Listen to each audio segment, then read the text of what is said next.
The metallic tang of fear, sharp and acrid, cut through the heavy cloying scent of garlic and baking bread that still clung to the air.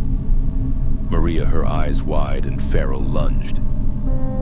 The anniversary gift box, a meticulously chosen piece that was meant to be both a shield and a subtle final insult, met the gleaming arc of the blade. It wasn't the first time I'd faced a desperate, cornered creature, but few had been as utterly predictable or as spectacularly unhinged as she.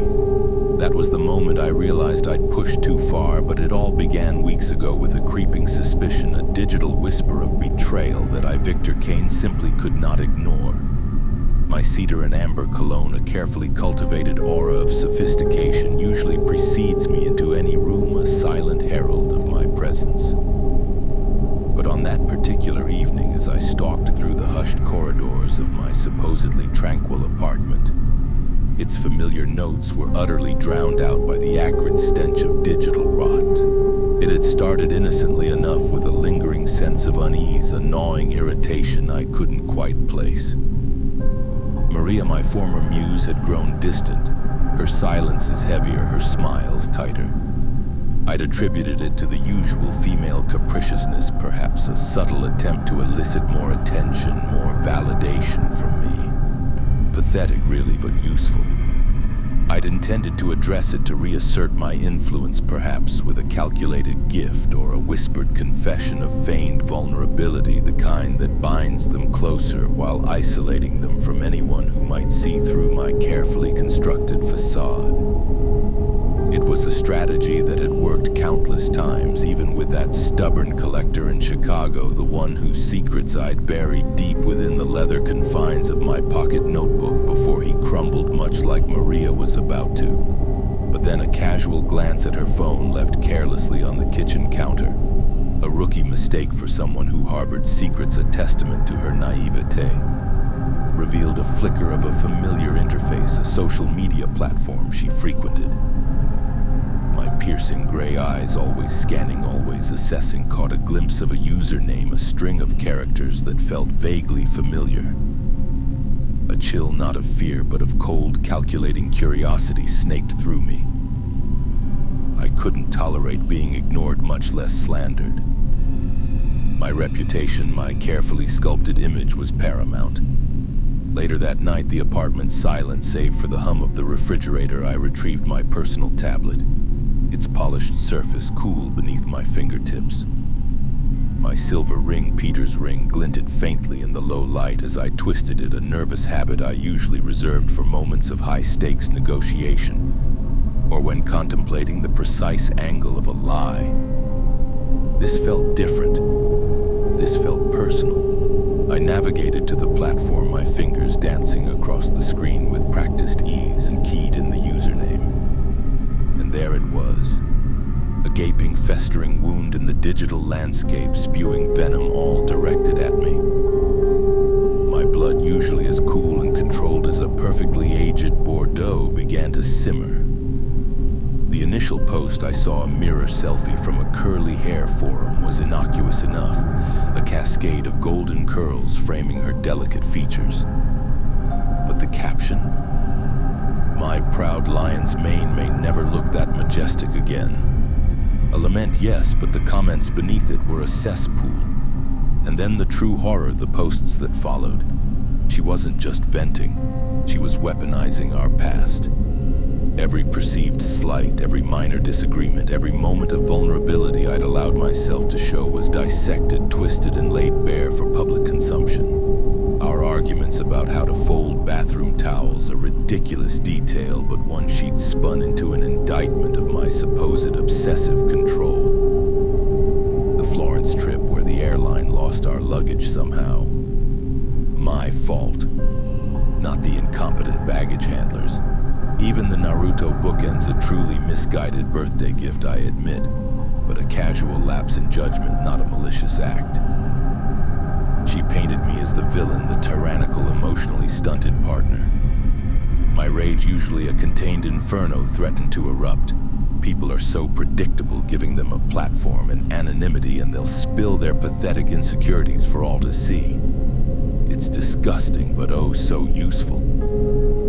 her contributions to a forum dedicated to intimacy issues that truly made my stomach clench. Cold reptile claw, repulsive little slug, the phrases crude and visceral burned themselves into my memory. My mind raced, cataloging, analyzing. This wasn't just anger, this was a campaign. A calculated, if poorly executed, attempt to dismantle my reputation. The ghost of Peter, that small, frail boy I couldn't save, flickered in my peripheral vision. I couldn't save him, but I'll never be that helpless again. Never. My first instinct, a primal urge, was to confront her, to expose her duplicity, to crush her under the heel of my carefully cultivated charm and intellect. But then the calculating part of my brain, the part that had navigated the treacherous waters of the art world, that had outmaneuvered greedy collectors and conniving gallery owners like that fiasco with the gilded frame, where a rival tried to expose my financial instability, only to find himself ruined instead, kicked in. If I revealed I knew, she would simply delete the profile, vanish into the digital ether, and resurface under a new alias, continuing her insidious campaign from the shadows. No. I needed to control the narrative. I needed to turn this weapon against her. Her birthday was approaching, a perfect opportunity. I began to study her profile with the intensity of an art historian examining a newly discovered masterpiece, searching for the subtle brushstrokes, the hidden meanings. Buried beneath the vitriol like faded frescoes beneath layers of grime were glimpses of vulnerability. A lament about her favorite band t-shirts no longer fitting a mournful post about her late mother's cooking. Sentimental nonsense, but useful leverage. An idea cold and brilliant began to take root in my mind, a seed of manipulation watered by her own exposed desires. Up in the rarely visited attic, amidst the musty boxes of forgotten relics, I rummaged my tailored suit, gathering dust, a small price to pay for the intelligence I sought. I found the faded band tees, the ones she deemed too precious to discard. My fingers, accustomed to the smooth texture of fine art, felt the coarse fabric, a stark reminder of the mundane lives I sought to escape. On her birthday, I presented her with a blanket painstakingly stitched together from those very t-shirts. Her reaction was immediate, visceral. A flurry of kisses, a wide, genuine smile, a flash of the affection I had once found so convenient. "Do you like it?" I asked, my voice smooth as aged silk, my gaze unwavering, searching for any tell, any flicker of the deception I knew lay beneath. She affirmed her pleasure, her eyes shining. I squeezed her hand, a calculated gesture of warmth, and promised the celebrations weren't done yet. "I'm making a special birthday dinner," I announced, watching her carefully, "your mother's spaghetti bolognese." I had found her Achilles' heel, her sentimental weakness, and I was twisting the knife not to hurt her yet, but to gauge the depth of her hypocrisy. I had hoped, perhaps foolishly, that this carefully orchestrated display of affection, this calculated invocation of her past, might somehow miraculously mark a turning point, a moment where she might reconsider her public defilement of my character. But Maria, it seemed, was beyond such trivial considerations. She couldn't even wait until morning. My phone, a discreet vibration against my thigh, signaled a new notification. I excused myself, feigning a sudden need to check an urgent email, and slipped away to the privacy of my study. The harsh glow of the screen illuminated her latest masterpiece, my jackass husband destroyed clothes with deep sentimental value. And then the coup de grace. Had the Wolfdown partners attempted my mom's recipe? Good thing she's already dead, because this would have literally killed her. The words so brazenly false, so utterly devoid of the gratitude she had feigned mere hours before, ignited a cold, focused fury within me. She had lied straight to my face with a smile as sweet as poison. My pocket notebook, a leather-bound repository of human weaknesses, felt heavier in my hand. I added new entries for Maria: extreme hypocrisy, pathological liar, sentimental weakness, exploited, leveraged deception. This was no longer a game of reclamation. It was a war for my narrative. Because I couldn't keep my irritation bottled up inside, the toxicity from her posts soon seeped over into our day-to-day lives, a corrosive acid eating away at the thin veneer of civility. Arguments about what to watch on television would escalate into screaming matches that left our faces purple veins throbbing. We'd side-eye one another for the slightest perceived offense, a noisy chew, a misplaced glance. If our arms so much as brushed in bed, icy jolts of disgust ran through me. Maria's attitude, fueled by her anonymous online echo chamber, became indistinguishable from her digital alias. She was transforming into the monster she'd painted me to be, a delicious irony that I savored. By now, vague threats underpinned her posts, escalating in their disturbing intensity. My husband sleeps with his mouth open, and it makes me want to throat punch him. Another more chilling. It's so suffocating living with my SO, I swear sometimes I could just slip a noose around his neck. In the comments, a tsunami of enablers, anonymous strangers emboldened by her vitriol agreed she married the most unbearable prick on planet Earth, possibly even the galaxy. One Redditor, a particularly enthusiastic instigator, even urged her to cheat on me and write a dissertation about the experience. The sheer audacity, the public humiliation was a direct challenge to my control, my very existence. My image, my carefully curated persona, was being eroded brick by this pathetic, ungrateful creature. There was no point delaying the inevitable. The rot had eroded our relationship's very foundations. For my own benefit, for my sanity, I stopped obsessively refreshing her profile. What was the point, emotionally speaking? I'd already checked out. She was a liability, a loose end. I needed to cut her loose, but on my terms, in a way that would cement my victimhood and her instability. In need of a good detox, a cleansing of the mind, I renewed my gym membership, focusing on the burn, the controlled exertion. A metaphor for the control I needed to reassert over my life. I went drinking on weeknights with old high school buddies, allowing myself the illusion of carefree camaraderie, while my mind, ever scheming, worked on the end game.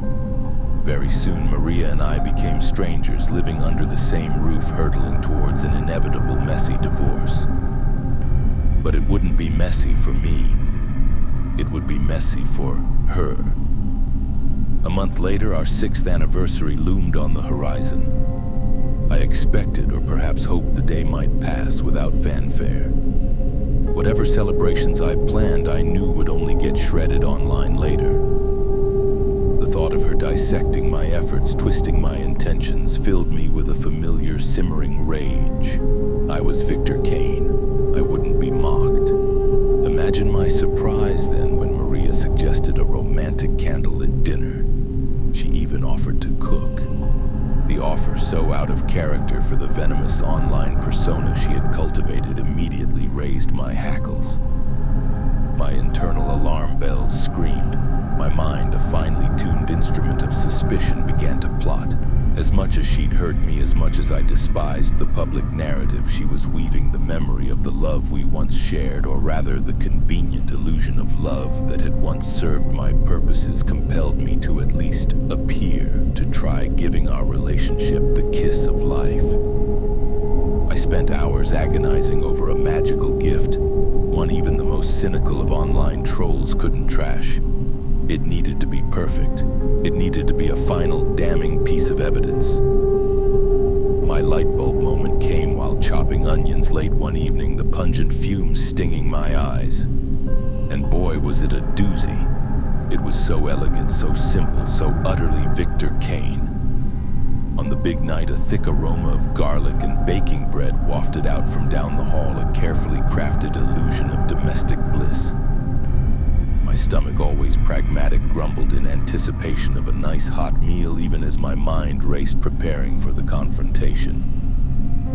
With the sauce simmering on the stove, Maria disappeared upstairs, slipping into a form-hugging purple dress, a stark contrast to the darkness she harbored.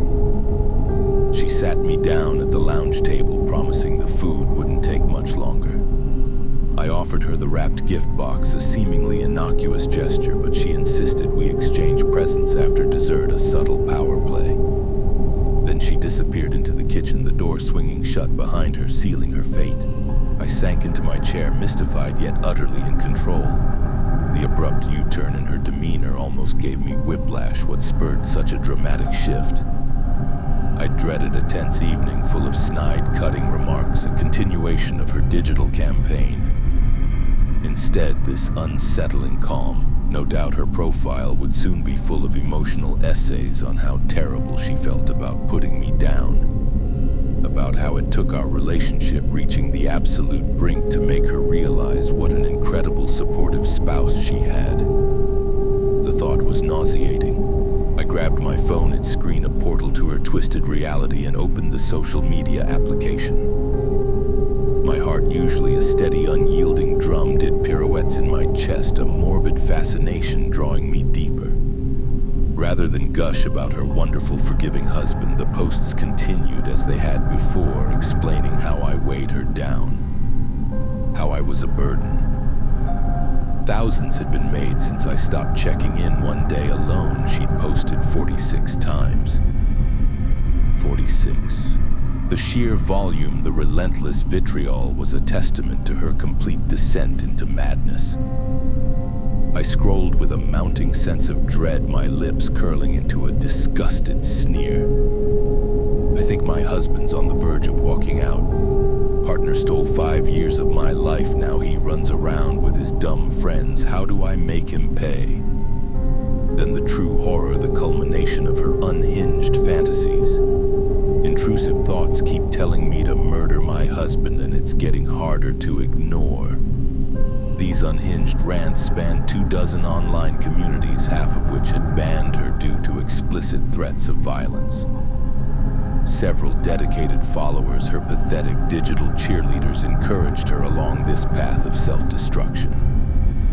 She'd officially lost it, plunged off the deep end, lost the last of her marbles.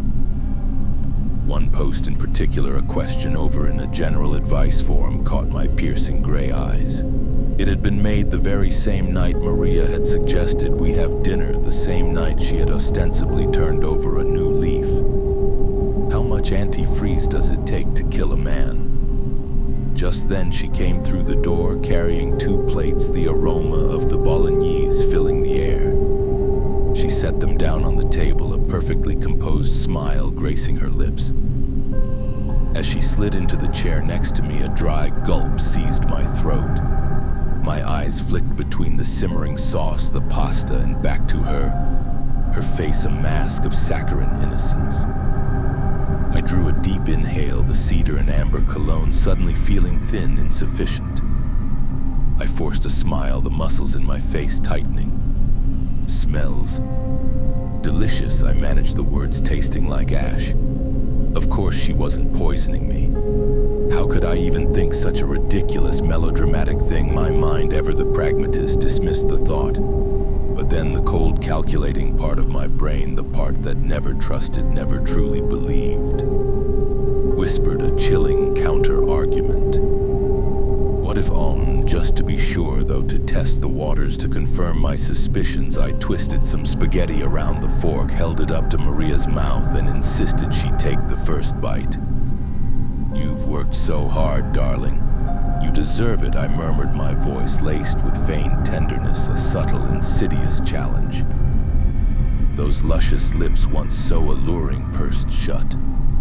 Maria's eyes, those big, frightened puppy dog eyes that I was once so enamored with, whipped between me and the fork, wide with a sudden dawning terror. Is something wrong? I asked my heart, which usually remained dispassionate, doing a frantic pirouette in my chest. Wrestling the fork from my hand, a desperate, frantic movement, she insisted. I take the first bite and then tried to stab it into my mouth. My mouth clamped shut tighter than a vice grip, a desperate primal instinct for self-preservation overriding my usual composure. I twisted my head from side to side, refusing the poisoned offering.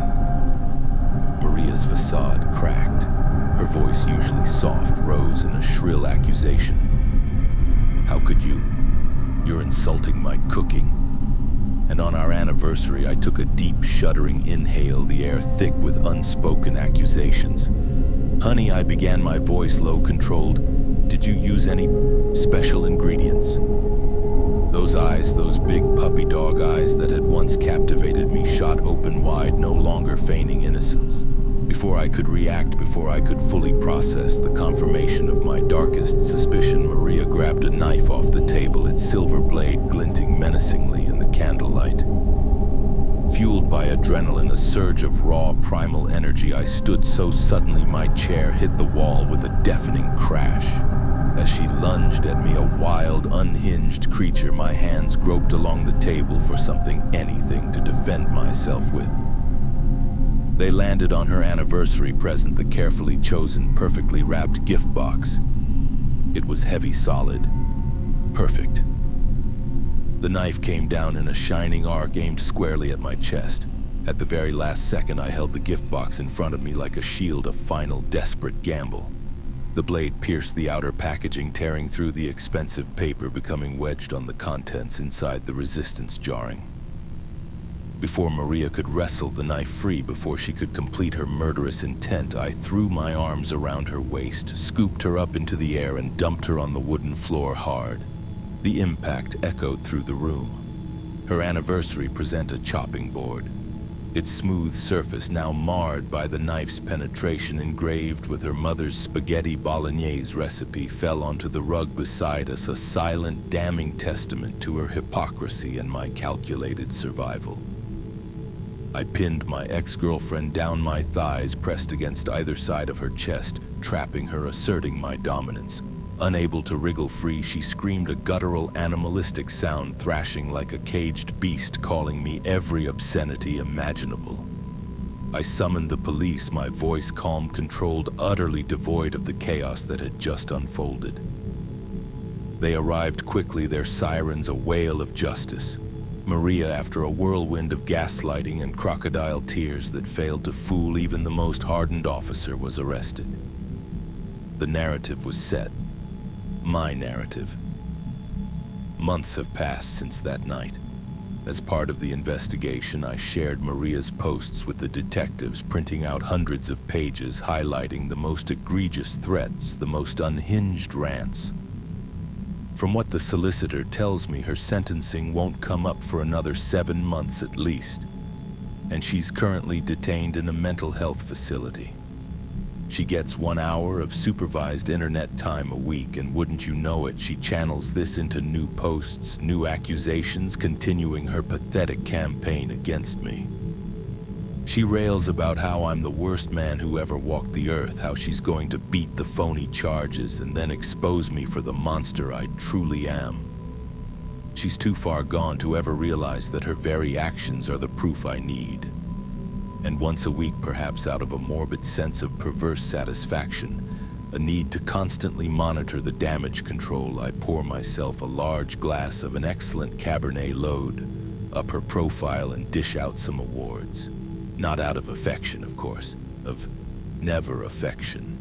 It's a subtle reminder, a twisted act of control, a way to ensure her pathetic, desperate cries for attention remain visible, a testament to her madness and to my ultimate victory. The ghost of Peter whispers, "You did what you had to, Victor. You're not weak anymore," and I believe him.